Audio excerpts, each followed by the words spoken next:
Hi folks, I just want to give you a quick tour of my Ampeg B3 bass amp, which I have for sale. I'm not sure exactly of the age of it, but I know that this is a 1990s, circa 1990s amp. The Ampeg B3 came in a number of different configurations, and this is the one that has a 1x15 inch speaker in it. But the rest of the configurations between the various models, I think, were all pretty much the same. It has a 9-band EQ, which is fairly unique. I think actually gives you a lot of tone variation, as well as kind of your standard 3-band here, where you've got your bass and your treble and your ultra mid.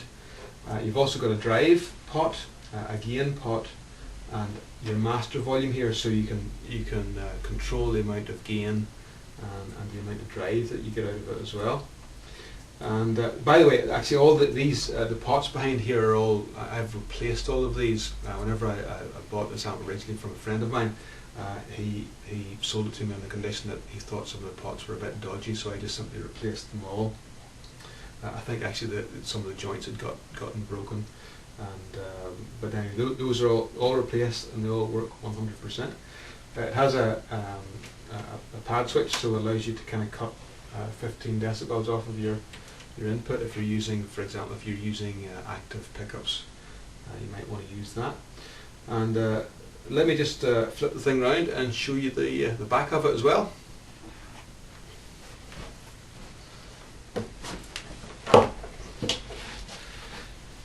On the output side of things, you've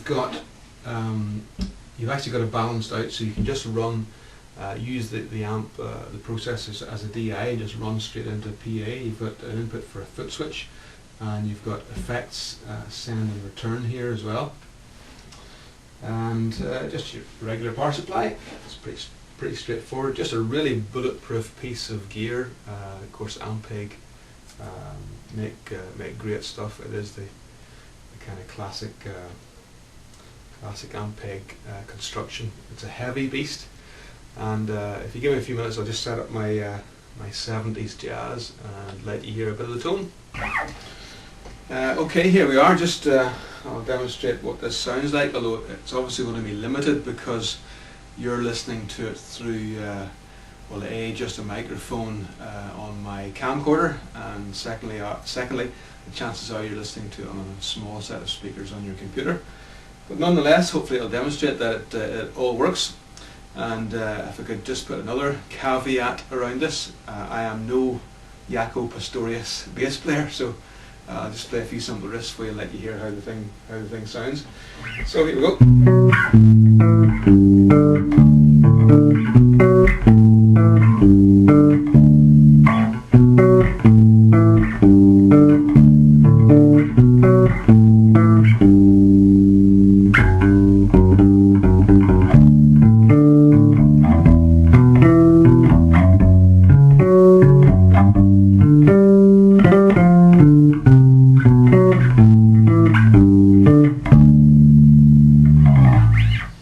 Okay, that's actually, I played that with the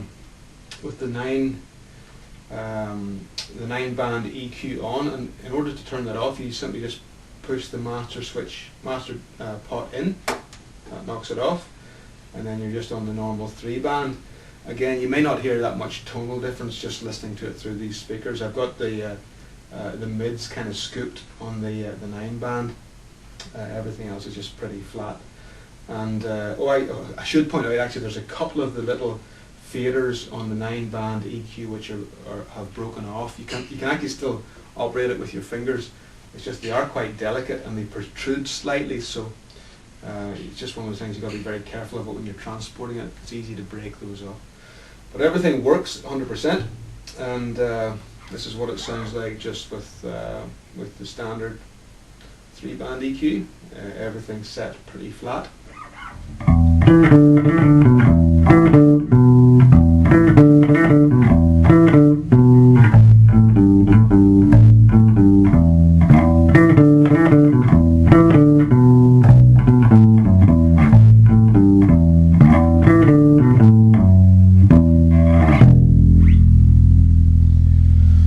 So there you go.